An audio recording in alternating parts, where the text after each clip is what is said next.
You know what? You've got to secure your exit. Every time, secure your exit, yeah?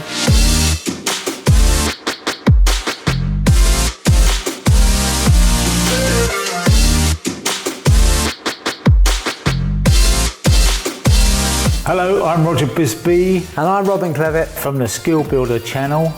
And we've got another review of a track saw. Now this one is the Makita. This is a corded track saw.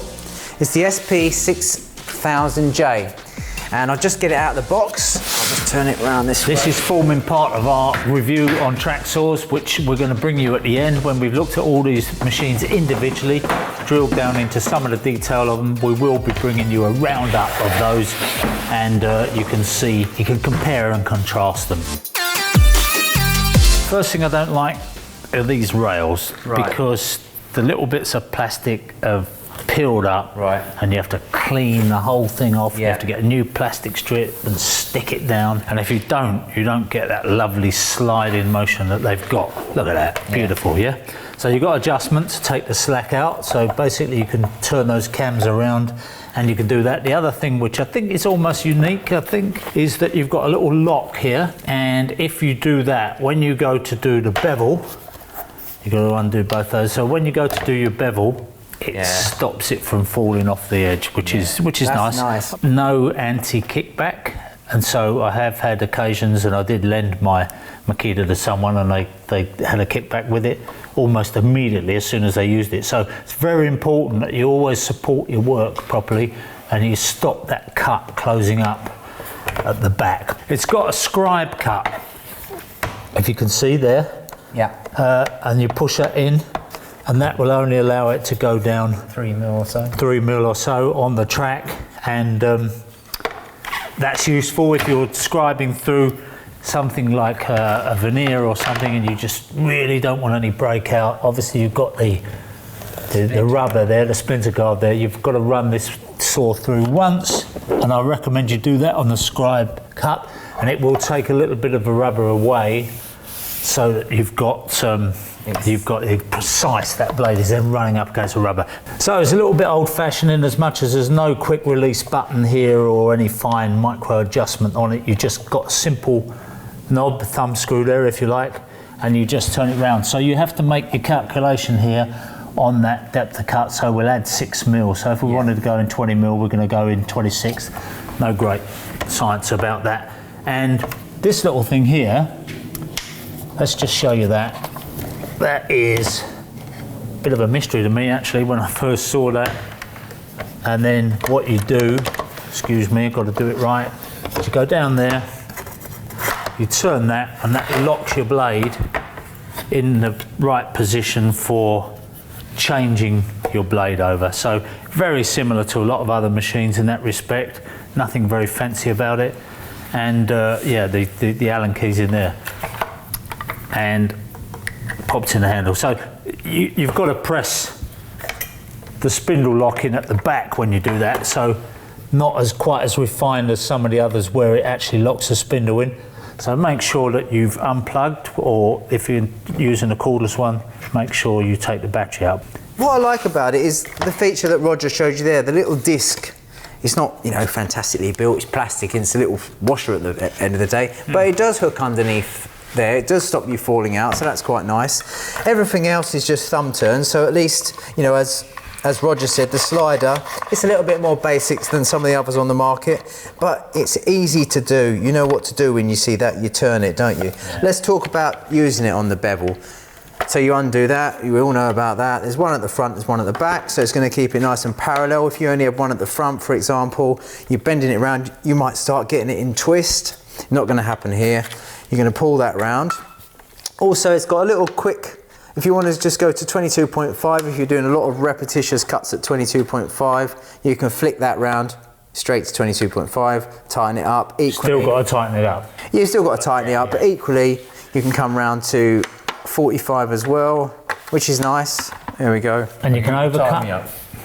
So there we go. I've loosened you off now, mate. You're as loose as a goose. But unlike, there's only a couple of others on the market, the expensive Mafel being one of them, but you can come around to 48 as well. So on this machine, there's a little device there, which comes round to from 45 around to 48. 48 is quite a lot, isn't it? Because a lot of them only give you 1 degree over, don't they? Yeah, it's really nice to be able to overcut something sometimes, you know, to be able to make, especially if you are mitering a panel and you've got to get it out square slightly. It's going to do that. The other thing this has got, which is quite nice, I'll just pull it around to show you. There's 2 little tabs here.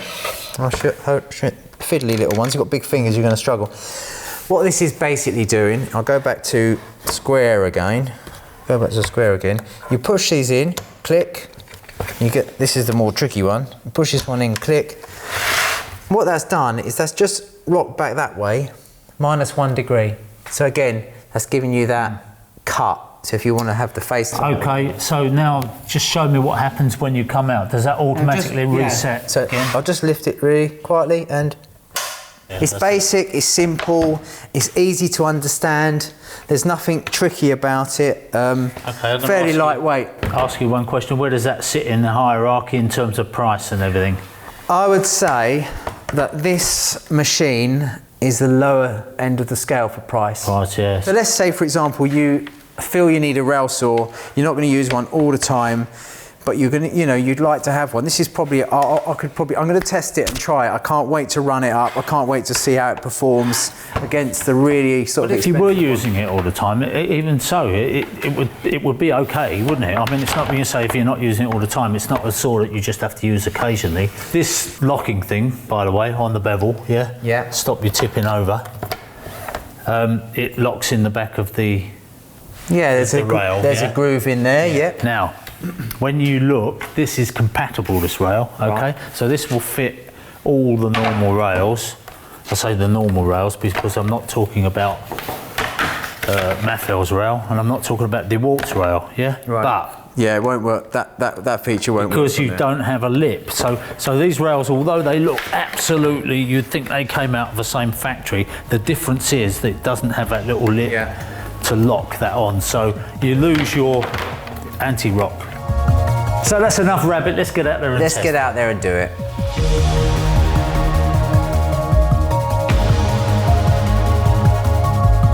Then I'm going down to 46mm, flick out the scribe setting there. That's a bit tighter than mine. Mine sometimes drops in there, but that rubber there, just to give it a bit of friction fit, and it's better.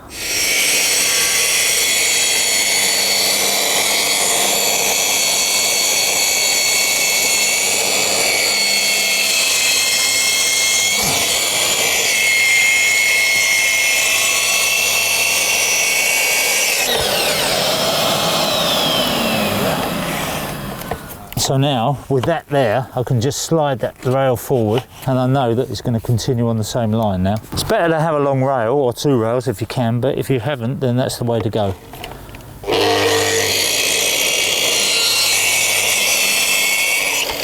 That is perfectly within the limits. It's as good as any of the others. The motor didn't struggle. 1300 watts, which sits perfectly between the Bosch, the Maffel, which are 1400 watts, the Festool, which is 1200 watts. So 1300 watts, only 100 watts more, but it does make a difference. I think it's pretty good.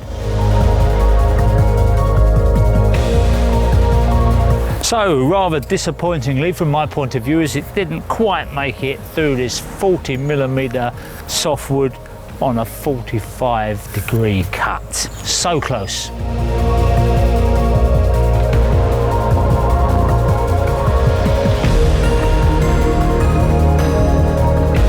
Very nice.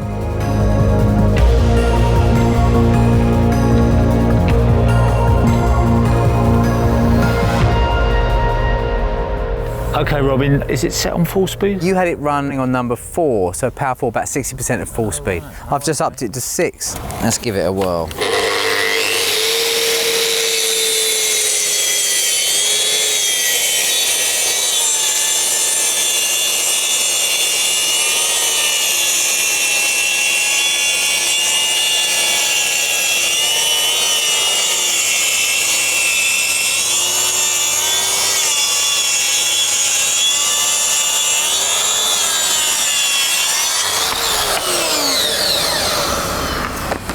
Wow, it's that was a little bit too much for that. Yeah, do you know what?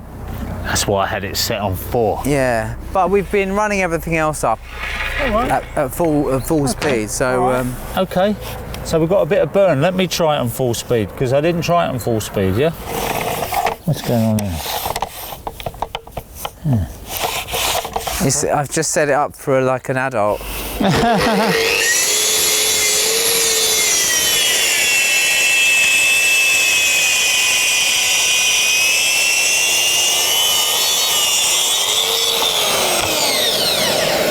There's a few quirky things about this blade that I notice, and it's like just because I'm so used to looking at blades and teeth and all the rest of it.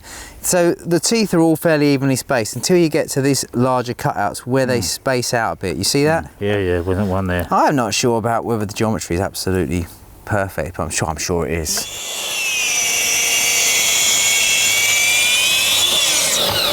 Do you know what? In my humble opinion, the optimum, and this was only by luck that I did that, left it on 4, some kind of fluke. So that makes me think we've got to go back and test all the other machines on a lower speed to see if they produce, because to me, that's kind of optimised at that speed. It feels to me better. You're becoming a gentleman. You're becoming. You're not racing there. Not happening. You just give it a go and see what you think. Push it. Push your luck on it. Let's see what we'll do. We'll cut close to the edge. Yeah, because you don't want to waste chipboard.